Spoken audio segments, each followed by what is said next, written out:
친구들에게 이렇게 말해볼까요? 우리 싸우자. 이게 서로 싸우는 게 아니죠. 우리가 이 말씀을 전하기 전에 잠시 좀 강구를 했으면 좋겠는데요.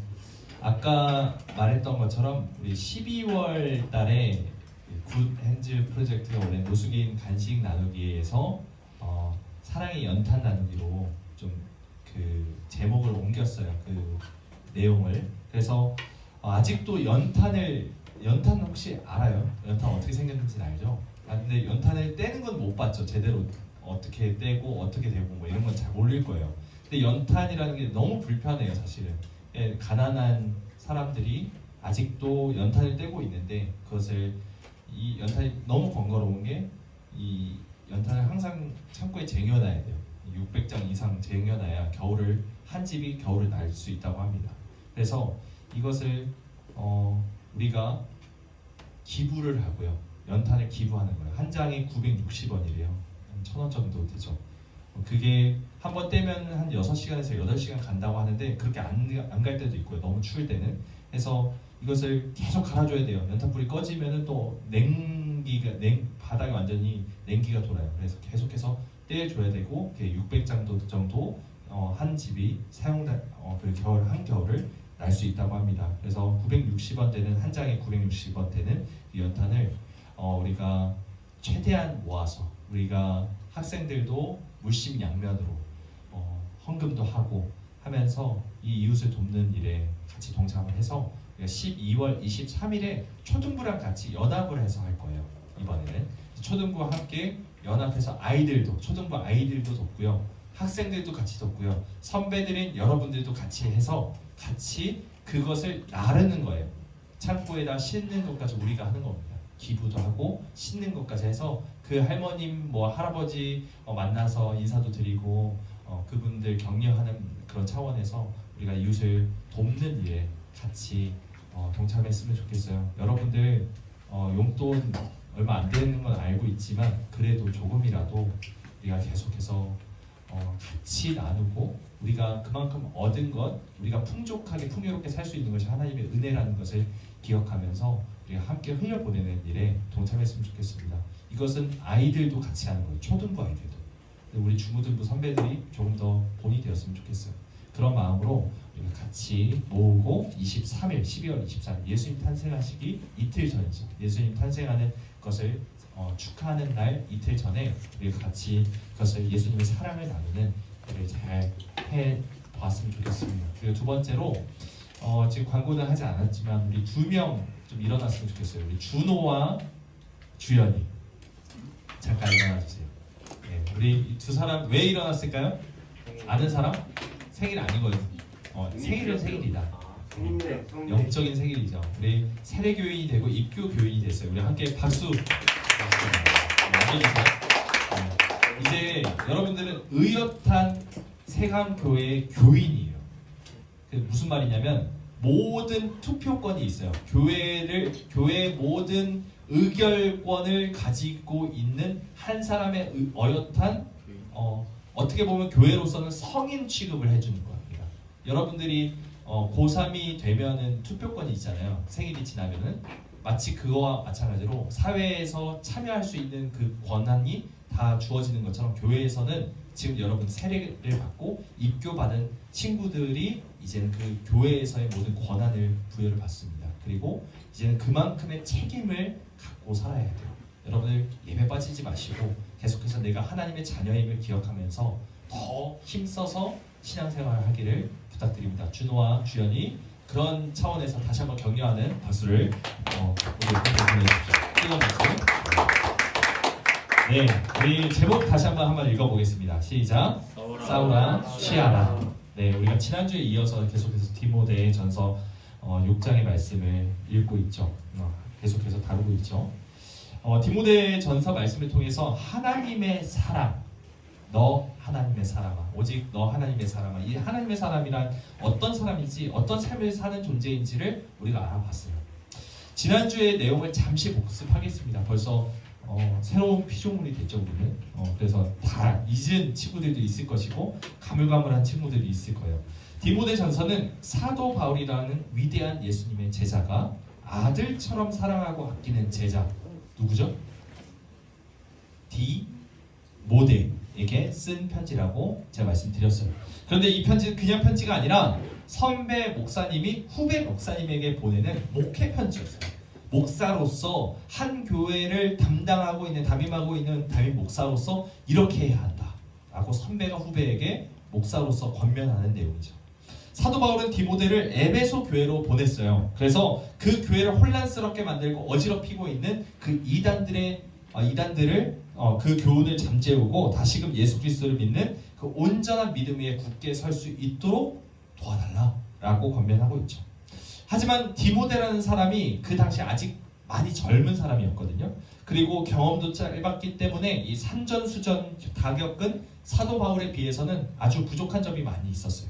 그래서 사도 바울은 이 편지를 통해서 디모데로 하여금 에베소 교회를 말씀으로써 그리고 영적으로서 잘 그것을 다스릴 수 있도록 많은 권면을 하고 있죠. 특별히 오늘 본문은 단순히 권면이 아니에요. 이렇게 하는 게 좋다, 이렇게 하길 바란다 라는 그런 권면이 아니라 너는 반드시 이걸 해야 한다 라는 식의 명령이었다고 말씀드렸죠. 명령이 몇 개였어요? 총 몇 개? 몇 개? 힌트. 4개였어요. 지난주에 우리가 앞서 2개의 명령을 배웠죠. 뭐였죠? 혹시 기억이 나나요? 피하라, 따르라. 피하라, 따르라 했어요. 뭘 피하는 거였죠? 돈을 벌기 위해 경건한 척하는 자들, 고상한 종교인인 척하지만 사실 다 돈벌이의 수단으로서 그런 신용만 하는 자들을 피하라고 했었죠. 겉으로는 경건한 척해요. 예수님 잘 믿는 척해요. 아주 신앙이 깊은 척해요. 하지만 실상은 돈벌이를 위해 성도를 유혹하고 미혹하던 그런 이단들을 그 가르침을 피하라고 한 거였어요. 두 번째로 사도 바울이 디모데에게 명령한 것은 따르라 였어요. 뭘 따르라고 했죠? 의와 경건과 믿음과 사랑과 인내와 온유를 따르라 이렇게 말씀하죠. 여기서 따르라는 말이 디오코라는 말이었어요. 추적하다 아니면 달려가다, 악착같이 그것을 잡기 위해서 힘쓰다 이런 뜻이에요. 의와 경건과 믿음과 사랑과 인내와 온유 이것을 얻기 위해서 필사적으로 끊임없이 달려서 끝끝내 그것을 얻어내라 라는 말을 하고 있는 거죠. 여러분, 세상 사람들은 눈에 보이는 것들, 돈, 명예, 권력, 외모, 인기 이런 것들을 얻기 위해서 죽을 힘을 다해서 그렇게 살아가고 있어요. 하지만 예수 그리스도를 따르는 자들은 눈에 보이는 이런 것들이 아니라 눈에 보이지 않지만 반드시 있어야 될 것. 이 의와 경건, 믿음, 사랑, 온유, 이 인내, 온유를 얻기 위해서 힘써 달려나가는 존재들이 바로 하나님의 사람이라고 지금 사도 바울은 말하고 있죠. 여러분, 보이지 않는다고 존재하지 않는 것은 아니잖아요. 그렇죠? 우리가 숨을 쉬는 것도 보이지 않는 산소가 없으면 우리는 숨을 쉬지 못할 겁니다. 여러분, 보이지 않지만 반드시 분명히 존재하는 것은 물론이고 보이는 것보다 보이지 않는 것이 훨씬 더 우리의 삶에 가치 있는 것들이 많다는 겁니다. 여러분, 우리가 그것을 분명히 알아야 돼요. 우리가 피하고 따라야 할 것이 무엇인지를 잘 알고 그것을 실제로 행동으로 옮기는 것은 우리가 해도 되고 안 해도 그만인 것이 아니라 반드시 해야 하는 하나님의 지엄한 명령이라는 것을 기억하기 바랍니다. 사도 바울이 그 창조주 하나님과 예수 그리스도 앞에서 내가 엄히 너에게 명령한다라고 말씀을 하셨던 이 내용처럼 우리도 하나님 앞에서 이것이 명령임을 깨닫고 피하고 따르는 축복이 있길 원합니다. 자, 이제 나머지 2가지 명령, 2개의 명령이 남았죠. 3번째 명령과 4번째 명령에 대해서 함께 살펴보길 원합니다. 사도 바울은 디모데에게 뭐라고 말했죠? 싸우라라고 명령합니다. 함께 12절 말씀을 읽어볼까요? 12절 시작. 믿음의 선한 싸움을 싸우라. 우리 같이 읽겠습니다. 우리 윤희도 같이 읽어주세요. 시작. 믿음의 선한 싸움을 싸우라. 영생을 취하라. 이를 위하여 내가 부르심을 받았고 많은 증인 앞에서 선한 증언을 하였도다. 아멘. 여기서 믿음의 선한 싸움을 싸우라 이렇게 말하죠. 먼저 이 싸우라라는 명령을 살펴보기 전에 선한 싸움이 뭔지를 알아보는 게 더 좋을 것 같아요. 이 선하다라는 말이 그리스어로 칼로스예요. 칼로스가 뭐냐? 좋다, 토브, 히브리어로는 토브, 좋다, 아름답다, 아름답다라는 뜻입니다. 아름다운 싸움을 싸우라는 뜻이에요. 이 아름다운 싸움을 싸운다? 여러분 싸움이 아름다울 수 있나요? 태연이랑 재경이라고 할까요? 재경이랑 윤호가 머리 잡고 끄댕이 잡고 싸운다고 생각해 보세요. 아름답나요? 그게? 싸움이 아름다울 수 있나요? 싸움 자체는 사실 아름다울 수 없어요. 조금 더 들어가 볼까요? 이 싸움이 어떤 싸움일까? 싸우라라는 이 명령은 아고니조마이라는 그리스어입니다. 뭐라고요? 뭐라고요? 재경이 뭐라고요? 싸우라. 헬라어 그리스어로 뭐라고요? 모르겠어요. 다시 아고니조마이. 자 시작. 아고니토마이. 아고니조마이 아니고 자 다시 시작. 아고니토마이. 네, 아고니조마이라는 헬라어입니다. 그런데 여기서 영어 에거니가 나왔어요. 에거니 뭐예요? 에거니. 극심한 고통, 극심한 고난입니다. 극심한 육체적, 정신적 고통을 에건이라고 해요. 에건이. 여기서 아고니조마이라는 헬라어에서 이 에건이라는 말이 나왔어요. 싸우다라는 말에 극심한 고통, 육체적, 정신적 고통이라는 말이 숨어 있다는 거죠. 여러분, 이 아고니조마이, 싸우다라는 것은 그냥 싸우는 게 아니에요. 극심한 육체적, 정신적 고통을 수반한 투쟁, 즉 전쟁을 의미합니다. 이번에 일어난 이스라엘 팔레스타인 전쟁을 한번 생각해 보십시오. 얼마나 많은 사람들이 비참하게 죽어가고 있어요. 얼마나 많은 군인들이 제때 먹지도 자지도 못하고 목숨을 건 싸움을, 전쟁을 수행하고 있나요? 여러분, 전쟁은 아름답지 않아요. 죽고 죽이는 싸움, 피가 흩뿌려지는 그 전쟁터에 아름다움이라는 것이 있을 수가 없죠. 그런데 지금 사도 바울은 선한 싸움, 칼로스, 아름다운 전쟁을 치르라고 말하고 있어요. 극심한 고통과 아픔이 수반되는 이 전쟁 안에 무슨 아름다움이 있을 수 있다는 말인가? 이런 생각이 들죠. 여러분, 이 전투는 피가 튀기는 거예요. 이가 갈립니다. 극심한 고통과 고난이 따라요. 결코 아름다워 보이지 않는 이 전쟁을 하루하루 매 순간 치러내라고 하고 있어요. 여러분, 하루만 치러야 하나요? 아니에요. 언제 끝날지 모르는 그 전쟁을 계속해서 수행해야 돼요. 일평생 내 목숨이 닿기까지 이렇게 치열하게 싸우라고 성경은 말하고 있습니다. 생각해 보세요. 의욕이 납니까? 이 싸움을 싸우는 것, 전쟁을 치르는 것이 의욕이 납니까? 이런 아름답지 않은 전쟁을 치르고 싶은가요? 아니면 그냥 아름다운 휴양지 같은 곳에서 유유자적 한가로이 시간을 보내고 싶은가요? 여러분, 둘 중에 하나 고르라면 뭘 고르고 싶어요? 전쟁을 치를래요? 휴양지에서 휴양할래요? 대부분의 세상 사람들은 후자를 고릅니다. 이렇게 하는 것이 당연한 것처럼 보여요. 왜 굳이 싸워야 되는데? 왜 굳이 전쟁터로 가야 되는데? 이 전쟁터와 휴양지 둘 중에 한 곳에 가라면 누구나 후자를 고를 것 같다는 거죠. 하지만 하나님은 우리더러 전쟁터로 가라고 하시며 전쟁터로 보내세요. 극심한 고통과 고난 속에 우리를 던져 넣으십니다. 왜 그렇게 해야 되죠?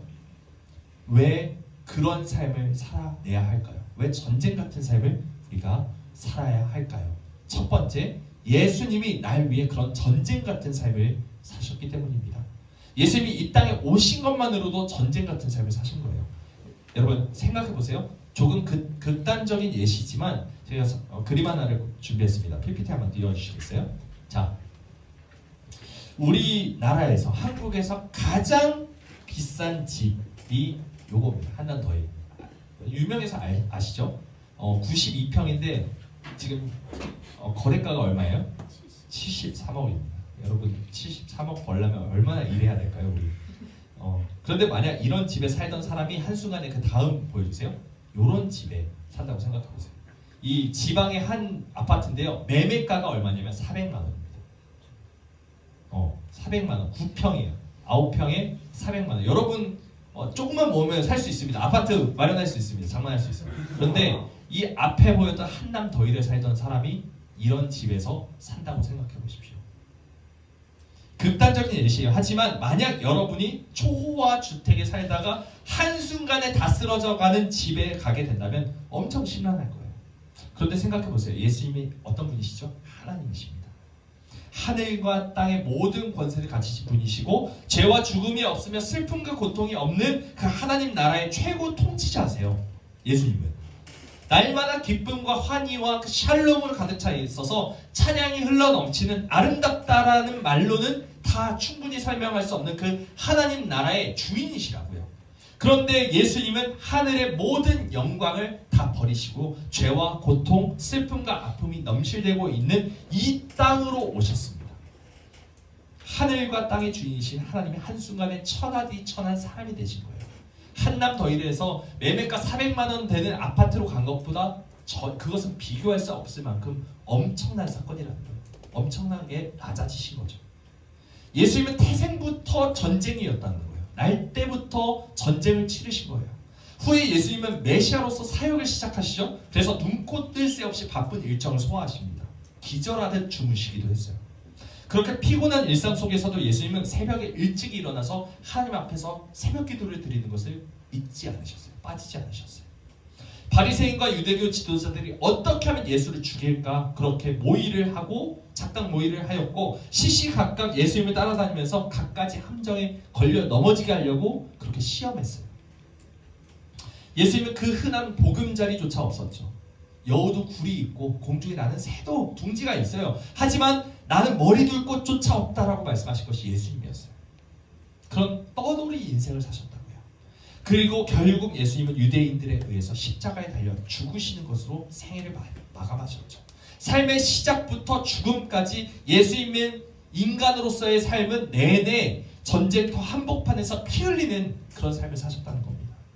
예수님이 이런 삶을 사셨건만 예수님으로 인해 새 생명을 얻었다라고 그렇게 선물 받았다라고 말하면서 감사합니다라고 말하는 우리 그리스도인이 그분만을 따라 살아야 하는 우리 그리스도인이 우리는 왜 자꾸 워라밸 갖춰진 그 휴식 있는 삶을 원하죠?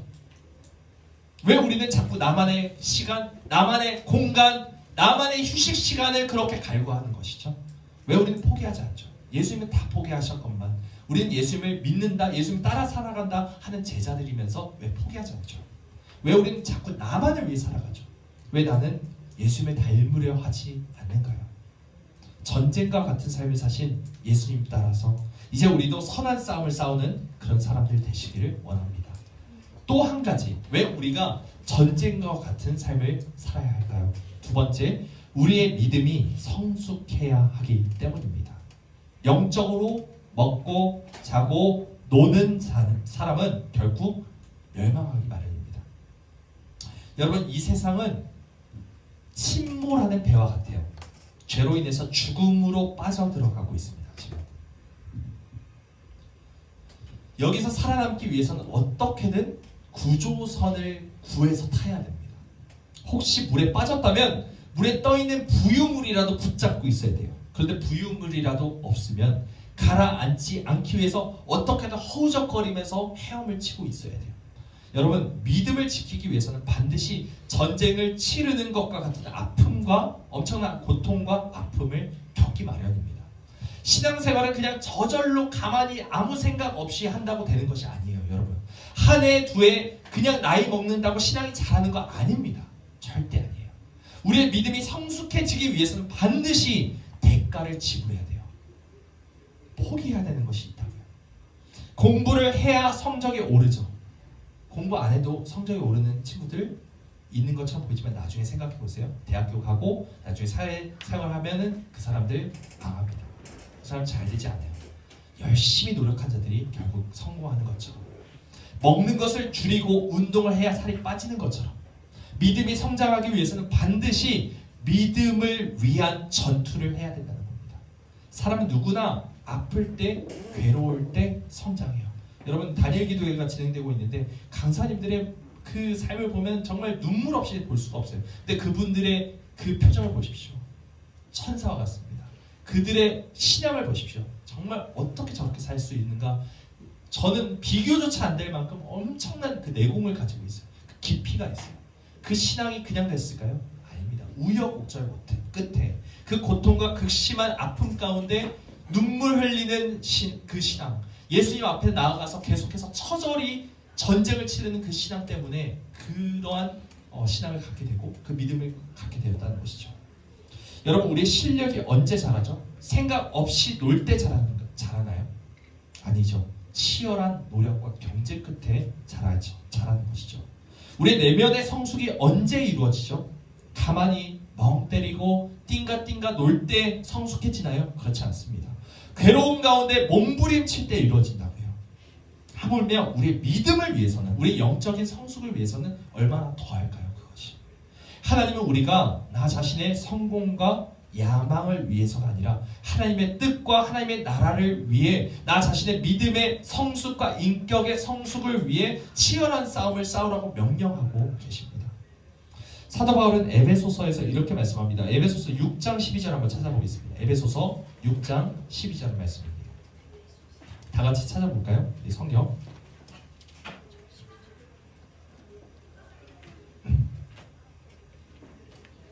고린도전서, 후서, 갈라디아서, 그 다음에 에베소서입니다. 316페이지 정도 있네요. 6장 12절. 우리 다 함께 큰 목소리, 한 목소리로 같이 읽어보겠습니다. 시작. 우리의 씨름은 혈과 육을 상대하는 것이 아니요 통치자들과 권세들과 이 어둠의 세상 주관자들과 하늘에 있는 악의 영들을 상대함이라. 아멘. 우리의 씨름이라고 사도 바울이 말하죠. 여기서 씨름은 밭다리 이런 씨름이 아니에요. 여기 씨름은 뭔 씨름이냐? 팔레라고 합니다. 그리스어로 팔레. 이 팔레가 뭐냐? 투쟁, 전쟁입니다. 우리의 투쟁은, 우리의 전쟁은 이런 뜻입니다. 우리의 전쟁은 뭘 상대하는 것이 아니다? 혈과 육을 상대하는 것이 아니다. 혈과 육, 눈에 보이는 사람을 상대하는 것이 아니라고 말합니다. 우리의 싸움의 대상이 누구입니까? 우리의 전쟁터에서 우리가 싸워야 하는 대상이 누구예요? 어둠의 세상 주관자들, 하늘에 있는 악의 영들, 즉 마귀와 마귀의 세력들이라는 거예요. 마귀는 우리가 이 세상이 전쟁터가 아니라 휴양지라고 착각하게 만듭니다. 계속해서 야, 쉬어, 누워, 얼른 자리를 펴고 누워서 시원한 모히또 한 잔 즐겨라고 말합니다. 그렇게 수많은 사람들이 마귀의 부추김에 무기력하게 넘어가고 있어요. 그리고 자기 자신도 모르는 사이에 하나님을 대적하는 사탄의 편에 서 있습니다. 지금 우리도 그럴 수 있어요. 지금 예배를 드리고 있는 우리들도 사탄의 편에 설 수 있어요.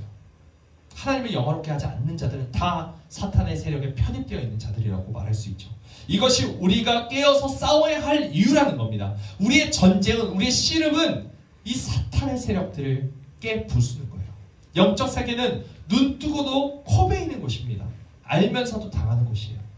우리가 날마다 하나님께 은혜를 구하면서 몸부림쳐야 할 이유가 이것이에요. 그리고 치열하게 피 튀기는 싸움을 싸워야 하는 이유죠. 히브리서 12장 4절에 이렇게 말씀합니다. 여러분은 죄에 맞서 싸우고는 있지만 아직 죽을 정도까지 싸워보지는 않았습니다. 다시 한번 들어보세요. 여러분 죄에 맞서 싸우고는 있지만 아직 죽을 정도까지 싸워보지는 않았습니다. 여러분 일어나길 바랍니다. 우리 옆에 있는 사람들에게 한번 이렇게 말해주세요. 일어나자. 일어나라. 싸워라. 죽을 각오로 전쟁에 임해라. 영적 전쟁터에 나가서 피 흘리기까지 싸우는 자에게만 주시는 하나님의 큰 은혜와 그 영적인 유익을 여러분들이 사모하시기 바래요. 처절한 싸움 끝에 하나님이 주시는 그 아름다운 상급이 있다는 것을 여러분 믿으시기 바랍니다. 치열한 영적 전투를 치르는 사람은 정신적으로나 영적으로나 참된 성숙함을 얻게 돼요. 여러분 그것을 사모하시기 바래요. 그리고 그렇게 성숙해진 사람은 누가 봐도 아름다워요. 그게 아름다운 싸움입니다. 선한 싸움. 치열한 전투 끝에 몸에는 생채기가 나고 엄청난 상처들이 온몸에 아주 빼곡하지만 그의 얼굴에, 그의 표정에, 그의 영혼에 흘러나오는 그 감격과 기쁨과 그 평온은 누구도 비교할 수 없을 만큼 아름다운 것이라는 겁니다. 여러분 이렇게 성숙해진 사람들, 영적 전투에서 승리한 사람들은 표정이 달라요. 눈빛이 달라요. 자세가 다릅니다. 존재의 무게가 다릅니다. 말 한마디의 분위기가 달라요. 그냥 분위기 까는 게 아니라 그냥 한마디를 했을 뿐인데 그것을 귀 기울여 듣게 돼요. 우리의 내면의 깊이가 깊어지길 바랍니다. 우리가 영적으로 더욱 자라가야 합니다. 자라되 예수 그리스도의 분량에까지, 예수 그리스도를 닮는 때까지 이르러야 돼요. 그것이 바로 우리를 향한 하나님의 뜻입니다. 우리 두 번째, 마지막 명령이죠. 사도 바울이 우리에게 뭐라고 명령하죠? 싸우라. 싸우라는 세 번째죠. 네 번째, 취하라라고 명령합니다. 우리 함께 12절 말씀 다시 한번 읽어보겠습니다. 12절입니다. 시작. 믿음의 선한 싸움을 싸우라. 영생을 취하라. 다 같이 읽겠습니다. 시작. 믿음의 선한 싸움을 싸우라. 영생을 취하라. 이를 위하여 내가 부르심을 받았고 많은 증인 앞에서 선한 증언을 하였도다. 아멘. 여러분이 부름받은 이유가 뭐예요? 영생을 취하기 위함입니다. 우리가 그것 때문에 하나님의 부르심을 받았어요. 우리가 영생을 취해야 하는 사람이에요. 믿음의 선한 싸움을 싸우라고 명령한 사도 바울은 바로 뒤이어서 영생을 취하라라고 마지막 명령을 아주 장엄하게 선포합니다. 우리의 싸움 끝에는 영원한 생명이 기다리고 있어요. 우리가 전쟁을 치르는 결정적인 이유가 뭐냐? 영원한 생명을 얻어야 하기 때문이에요. 취하라라는 이 말은 그리스어로 헬라어로 뭐냐면 꽉 붙드는 거예요. 꽉 잡는 거예요. 그런데 이 취하라는 말이 이로 꽉 물다라는 의미도 있어요. 그냥 붙잡는 게 아니라 사냥개가 마치 사냥감을 놓지 않고 죽을 힘을 다해 물고 늘어지는 것을 말합니다. 한번 영상 보여주시겠어요? 조금 눈살 찌푸려질 수 있어요. 하지만 한번 보세요. 한 개가 다른 개를 물고 절대 놔주지 않습니다. 옆에서 몽둥이 치고 뭘 해도 절대 안 놔줘요. 자, 조금만 넘겨주세요. 뒤로. 그게 아니라 그 마우스로 넘겨주셔야 됩니다. 마우스로 네 뒤로 좀 더 쭉 넘겨주세요. 뒤로요. 네. 계속 물고 절대 놓아주지 않습니다. 자, 보세요. 자, 여기 보세요. 여기 한번 멈춰주세요. 지금 전기 충격기로 지지고 있어요. 그런데도 절대 놓지 않습니다. 조금 더 뒤로 넘겨주세요. 좀 잔인하긴 하지만 자, 뭘 해도 절대 놔주지 않습니다. 몸들 치고 뭘 하고 아무리 해도. 자, 여기까지 볼까요? 막 나중에 막 뜨거운 물 붓고 난리를 칩니다. 자, 이제 넘겨주세요. 여러분, 개가 이로 꽉 물면 절대 안 나요.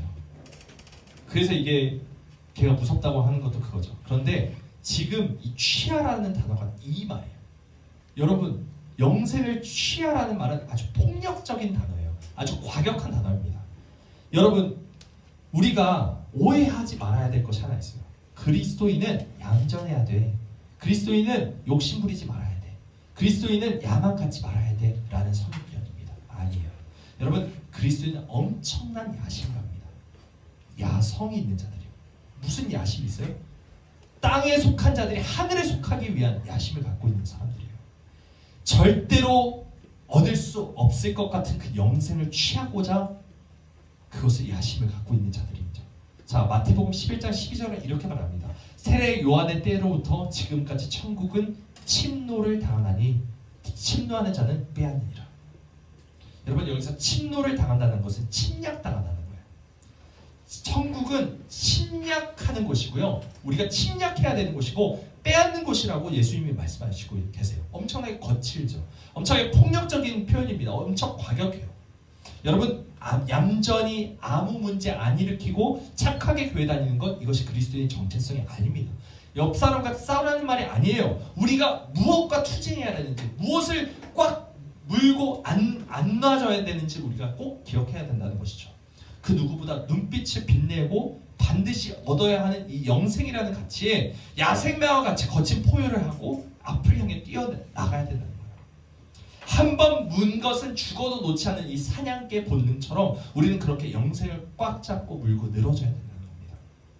세상 사람들은 대부분 자기의 욕심을 채우기 위해서, 야망을 이뤄내기 위해서 죽을 힘을 다해요. 이 세상에서 더 부유하고 유능해져서 사람들에게 부러움을 받고 그렇게 인정받기 위해서 살아가고 있어요. 그런 야심가들이 많이 있죠. 그런데 우리 그리스도인들은 그런 것이 아니라 눈에 보이지는 않지만 반드시 존재하는 것, 구원을 위해, 영원한 생명을 위해, 하나님 나라의 백성으로서의 삶을 위해서 죽을 힘을 다하는 자들입니다.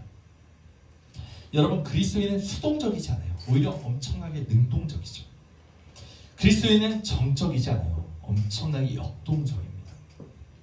내 안에 영원한 생명에 대한 갈급함이 있다면 반드시 그 사람은 역동적으로 움직이게 돼 있어요. 내 안에 예수 그리스도에 대한 그 복음이, 그 사랑이 한번 내 안에 들어오게 되면은 다른 사람에게 그 복음을 전하기 위해서 안달복달하는 사람이 바로 그리스도인이라는 겁니다. 내 안에 있는 그 갈망은 무엇을 향해 있나요? 내 안에 있는 그 야망은 세상을 향해 있습니까? 아니면 영원한 하나님의 나라를 향해 있습니까? 영원한 생명을 얻기 위해서, 하나님에게 잘했다 칭찬받는 그 착하고 충성스러운 종이 되기 위해서 죽을 힘을 다해 물고 늘어지고 있습니까? 아니면 힘없이 축 늘어져서 쓰러져 있고 아무것도 안 하고 그냥 가만히 있습니까? 아니면 강한 긴장감을 가지고 하나님의 나라를 얻기 위해서 길을 쓰고 있습니까? 어저께 다니엘 기도회 때 강사 목사님께서 갑자기 공황이 오셨어요. 그것 때문에 우리도 같이 긴장을 했어요. 와, 이거 어떡하냐, 큰일 났다. 긴장을 하는데 너무 긴장이 되는 거예요. 막 몸까지 긴장이 되는 거예요. 아유, 어떻게든 잘해야 될 텐데 막 응원하고 박수도 보내고 했는데 너무 긴장이 되더라고요. 여러분, 우리가 살아가는 것이 그런 긴장감보다 훨씬 더 강한 긴장감으로 계속해서 우리 주변에 나를 방해하는 세력, 나를 넘어뜨리려는 세력이 무엇인지를 계속해서 분별하고 영생을 취하되 물고 늘어져서 절대로 놓지 않는 그 사냥개와 같이 그렇게 우리가 길을 써야 된다는 겁니다. 우리 모두가 피 튀기는 영적 전투에서 날마다 큰 승리를 거두길 원합니다. 하나님이 준비해 놓으신 하나님의 나라에서, 나라 안에 영생을 반드시 붙잡고 물고 늘어져서 절대 안 놓는 하나님의 나라를 침노하는 자들이 되길 원합니다. 우리 모두에게 성령님이 주시는 그 생기와 역동성으로 인해서 선한 싸움을 온전히 싸우고 영생을 취하라는 그 명령을, 하나님의 사람으로서의 그 부르심을 온전히 감당해내는 저와 여러분 모두가 되시기를 주님의 이름으로 간절히 소망합니다. 아멘.